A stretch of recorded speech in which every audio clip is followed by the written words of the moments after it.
আগামীকাল একদিন বাদেই ঈদ উল ফিতর এবং সেই ঈদ উল ফিতরের যেই কেনাকাটা সেটি জমে উঠেছে কক্সবাজারের অলিতে গলিতে।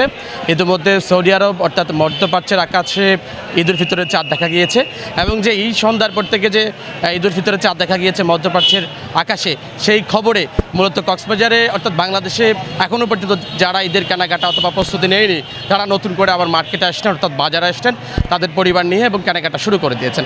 আমরা কক্সবাজার শহরের অ্যান্ডারসন সড়ক, পানবাজার সড়ক, পাশাপাশি বাজারঘাট এলাকায় আছি এবং এখানকার যে পরিবেশ, মানুষের তিল ধারণের ঠাঁই নেই, মাথা সবাই কেনাকাটা করতে আসছেন বাজারে, ছেলে থেকে বড়, নারী পুরুষ সকলে আসছেন।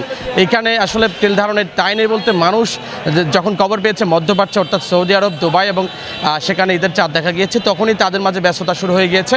কারণ সেখানে যেহেতু রোববার ঈদ উল ফিতর তারা ধরে নিয়েছে, অর্থাৎ সে হিসেবে ধরে নেওয়া যায় বাংলাদেশি সোমবারে ঈদ উল ফিতর উদযাপন করা হবে এবং সেই কারণে আগামীকাল একটা দিন রয়েছে প্রস্তুতির জন্য কক্সবাজার অর্থাৎ বাংলাদেশে, এবং আজকে একদিন অর্থাৎ কালকে একদিন প্রস্তুতি নেবে কক্সবাজার অর্থাৎ বাংলাদেশের মানুষ।